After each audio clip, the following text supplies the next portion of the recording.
Namo Sang Hyang Adi Budaya, Namo Buddhaya. Halo adik-adik, apa kabar semuanya? Nah, berjumpa lagi dengan Cece Neri. Pada hari ini kita akan belajar tentang hukum tertib semesta. Sebelum memulai, mari kita bersama-sama berangkatkan kedua tangan di dada. Kita membacakan nama Karagata. Nama Karagata kita mulai. Arahang sama sambuddho bhagawa Buddhang bhagawantang abhiwademi Swakato bhagawata dhammo dhammang namasami Supatipanyo bhagavato sawaka sangho sanghang namami Sabesata Bhawantu Sukhitata, semoga semua makhluk hidup berbahagia. Sadu, sadu, sadu.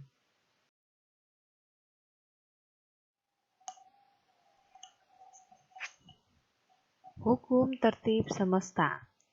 Adik-adik, semua peristiwa yang terjadi di alam semesta ini tidak terjadi kebetulan, tetapi ada yang mengatur. Adapun yang mengatur bukan sesosok makhluk yang kuasa, yang besar, yang jahat, bukan juga seorang Buddha maupun dewa. Semua peristiwa yang terjadi di alam semesta ini karena adanya 5 hukum alam semesta yang biasanya kita kenal dengan panca niyama. Hukum ini tidak ada yang menciptakan, karena itu hukum ini tidak akan bisa dimusnahkan. Ia akan ada sepanjang masa. Mau yang percaya atau tidak, hukum ini tetap berlaku pada kita semua.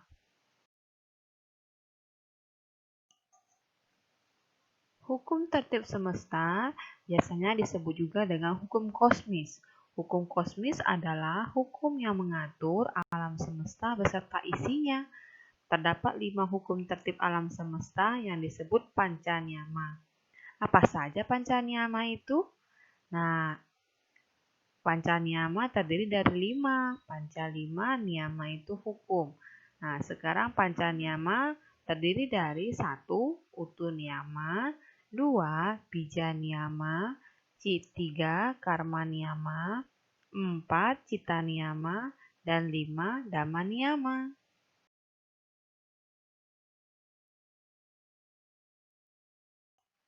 Ayo kita pelajari satu-satu ya. Yang pertama, utu niyama. Utu niyama adalah hukum alam yang mengatur tentang fenomena atau kejadian yang terjadi di alam semesta, seperti pergantian musim, cuaca, suhu, angin, hujan, panas, lapuknya bebatuan, gaya gravitasi bumi, berputarnya bumi, dan planet-planet lain. Ada juga gempa bumi, gunung meletus, petir, dan terbentuknya gunung. Intinya, utu niyama ini adalah hukum yang mengatur semua kejadian-kejadian yang berkaitan dengan alam.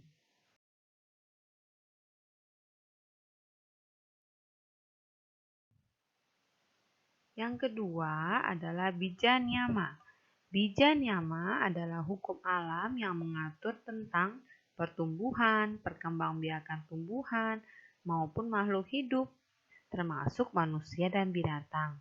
Contohnya, proses biji yang tumbuh menjadi tunas, kemudian pohon dan berbuah. Coba adik-adik perhatikan contoh pohon pepaya. Itu semua berasal dari biji, kemudian tumbuh tunas kecil, lama-kelamaan menjadi besar, kemudian setelah besar, pohonnya akan berbuah. Setelah berbuah, banyak dan lebat, lama-lama pohon tersebut akan mati juga. Nah, itulah proses pertumbuhan suatu makhluk.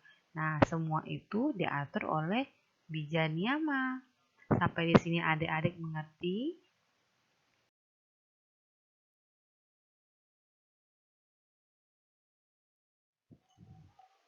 Yang ketiga adalah karma niyama. Karma niyama adalah hukum alam yang mengatur tentang perbuatan dan akibat suatu perbuatan yang melalui pikiran, ucapan, dan perbuatan badan jasmani, sehingga menentukan nasib manusia. Nah, dari sini kita tahu bahwa nasib manusia bukan ditentukan oleh makhluk lain. Nasib manusia ditentukan oleh karma masing-masing. Bagi siapa yang sering berbuat baik, maka kebaikan akan mengikutinya. Bagi siapa yang sering berbuat buruk, maka kejahatan akan mengikutinya.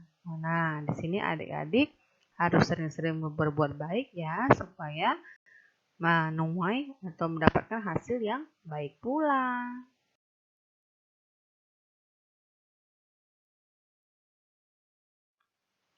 Yang keempat adalah Dhamma Niyama. Dhamma Niyama adalah hukum alam yang mengatur tentang kejadian-kejadian alam yang istimewa, seperti saat Pangeran Siddhartha lahir.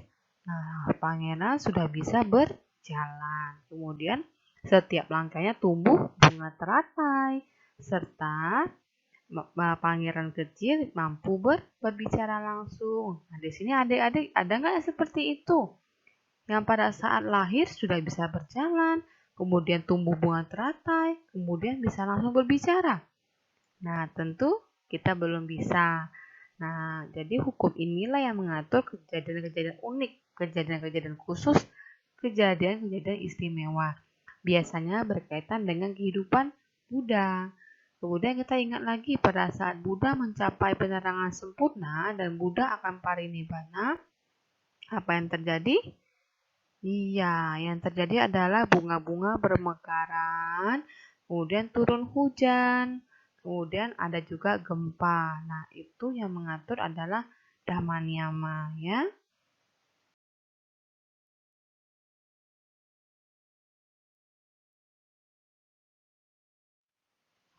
Yang kelima atau yang terakhir adalah Cita Niyama.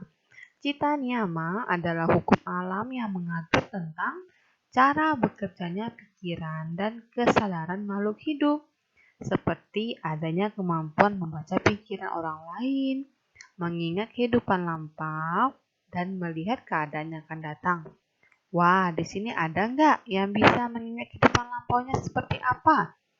Atau ada yang bisa baca pikiran orang lain nggak? Wah, kalau ada yang bisa, artinya kemampuan pikirannya luar biasa.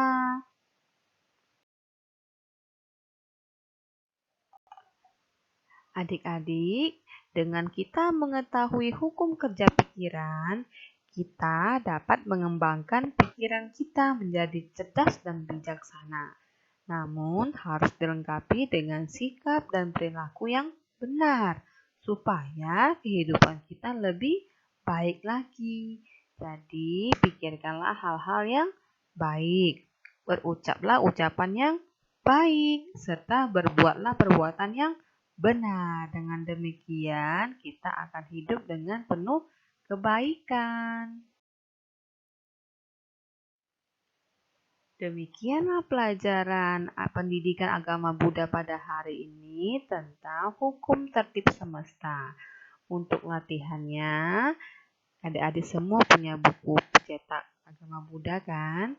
Buka halaman 46. Nah, adik-adik boleh kerjakan latihan di isi ini.